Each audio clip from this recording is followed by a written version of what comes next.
নিঃসন্দেহে মহিলারা তো আর অত ব্যবসা বাণিজ্যের সাথে যুক্ত থাকে না। দেশের জনগণ জানবে যারা ক্ষমতায় আছেন, পার্লামেন্টে যারা আছেন, সরকারি দল বিরোধী দল একটা সুস্থ এবং সুষ্ঠু গণতান্ত্রিক রীতিনীতি অবলম্বন করছে। ত্রয়োদশ জাতীয় সংসদ নির্বাচনে সংরক্ষিত মহিলা আসনে দলীয় মনোনয়ন প্রার্থীদের জন্য দল থেকে যে আবেদন ফর্ম বিতরণ করা হচ্ছে, আমরা গতকাল থেকে সেটা শুরু করেছি। গতকাল প্রায় 5 শতাধিক ফর্ম বিক্রি হয়েছে এবং আজকে সকাল 10টা থেকে আমাদের অফিসের যারা কর্মকর্তা কর্মচারী রয়েছেন তারা প্রত্যেকেই ফর্ম বিতরণ করছেন। এবং এটাও আপনারা জানেন যে গতকাল, আজকে এবং আগামীকাল এই 3 দিন ফর্ম বিতরণ এবং জমা নেওয়া এই দুটো অব্যাহতভাবে চলবে। গতকালও অনেকে জমা দিয়ে গেছেন, কয়েকজন জমা দিয়ে গেছেন। তো দলের পক্ষ থেকে আমাদের যে মনোনয়ন যারা প্রার্থী তারা তাদের যে আকাঙ্ক্ষা তারা দলের ঊর্ধ্বতন নেতৃবৃন্দ, সিনিয়র নেতৃবৃন্দের সমন্বয়ে যে বোর্ড, সেখানে তারা তাদের আবেদনটি যাবে এবং কি পদ্ধতিতে এই প্রক্রিয়াটি সম্পন্ন হবে এটি হয়তো জানা যাবে আজকালের মধ্যেই। আমরা আবার আপনাদেরকে জানিয়ে দিব। তবে আমরা প্রত্যাশা করছি যে গণতান্ত্রিক রীতিনীতি অনুযায়ী বরাবরই বিএনপি যেভাবে তার সংসদ সদস্যদের বাছাই করেন, ঠিক একইভাবে এবারও সেই পদ্ধতিটি অবলম্বন করা হচ্ছে। অর্থাৎ যারা প্রার্থী হতে ইচ্ছুক তাদেরকে দলের যে মনোনয়ন ফর্ম সেটি আমরা বিতরণ করছি এবং তারা সেটি পূরণ করে যা যা চাওয়া হয়েছে সেই ডকুমেন্টসগুলো সহ আমাদের কাছে জমা দিবেন। এবারের প্রত্যাশা অত্যন্ত বেশি এই কারণেই যে দীর্ঘ 16-17 বছর এক ভয়ানক দুর্বিষহ পরিস্থিতি অতিক্রম করে আজকের এই জায়গায় উপনীত হয়েছে। একটা অবাধ এবং সুষ্ঠু নির্বাচনের জন্য দীর্ঘ লড়াই করতে হয়েছে।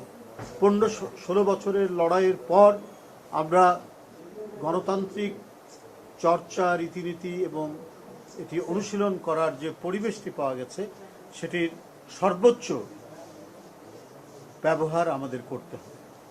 Lily ultra soft serum gel, যা গভীর থেকে স্কিনে দেয় 3 গুণ সিরাম হাইড্রেশন। সিরাম জেল হাইড্রেশনে ব্রাইট থাকো সব সিজনে। দেশের জনগণ জানবে যে যারা ক্ষমতায় আছেন বা পার্লামেন্টে যারা আছেন, সরকারি দল বিরোধী দল একটা সুস্থ এবং সুষ্ঠু গণতান্ত্রিক রীতিনীতি অবলম্বন করছেন এবং প্রত্যেকটিতেই জনগণের কাছে জবাবদিহিতার একটি পরিবেশ তৈরি হয়েছে।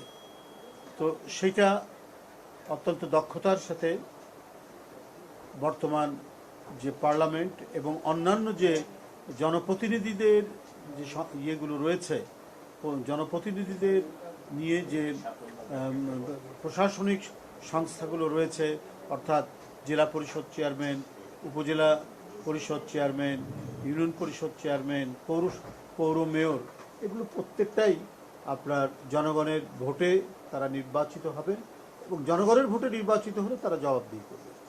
যাই হোক, আমি যে প্রসঙ্গে বলছিলাম, আমরা মহিলা প্রার্থীদের সংরক্ষিত মহিলা আসনে যারা ইচ্ছুক তারা গতকাল থেকে ব্যাপকভাবে ফর্ম কেনা শুরু করেছেন এবং আজও সেটি চলবে, আগামীকালও চলবে। একই সাথে ফর্ম কিনবেন এবং জমাও দেবেন। আগামীকাল ফর্ম কেনা এবং জমা দেওয়ার একেবারে শেষ তারিখ, কারণ সময় হাতে নেই, আরও অনেক প্রক্রিয়া রয়েছে, সেগুলোকে সম্পন্ন করতে হবে। আমার বিশ্বাস যে বিগত আন্দোলনে মহিলাদের অনেক অবদান রয়েছে, আপনারা জানেন। কেউ যদি ফেসবুকে কোনো স্বাধীন মতামত পেশ করেছেন, তাকে গভীর রাত্রে পুলিশ গ্রেপ্তার করে নিয়ে গেছে এবং যারা অত্যন্ত সক্রিয় ছিলেন রাজপথে তাদের উপর চলেছে বর্বরোচিত অত্যাচার, নিপীড়ন, নির্যাতন এবং মিথ্যা মামলা দিয়ে মানে নিপীড়ন নির্যাতনের মানে শেষ নেই, অব্যাহত গতিতে নিপীড়ন নির্যাতন তাদেরকে সহ্য করতে হয়েছে। যাই হোক, সেই সমস্ত আমি মনে করি দলের আন্দোলন সংগ্রামে যাদের ভূমিকা রয়েছে এবং যাদের দক্ষতা রয়েছে পার্লামেন্টে কথা বলার অত্যন্ত যুক্তি সহকারে এবং সমাজে যাদের অত্যন্ত সুনাম আছে তাদেরকেই নিশ্চয়ই দল বাছাই করবে বলে আমার দৃঢ় বিশ্বাস পারে। এটা যারা যদি সে দলের আদর্শে বিশ্বাস করে এবং মানে ওইভাবে যদি তার না থাকে, সে দলের ফর্ম নিতে পারে, সে ইন্টারভিউ বোর্ডে সেখানে সে তার কথা বলবে। এটা যারা বোর্ডে থাকবেন জ্যেষ্ঠ নেতৃবৃন্দ তারা বিচার বিবেচনা খুব তাড়াতাড়ি হবে আশা করছি।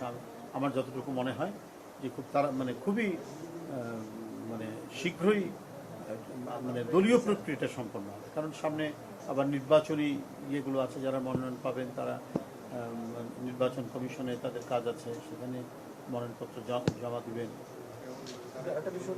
এগুলো যাচাই বাছাই নিঃসন্দেহে মহিলারা তো আর অত ব্যবসা বাণিজ্যের সাথে যুক্ত থাকে না, তো তার স্বামী অথবা বাবা কেউ না কেউ থাকেন।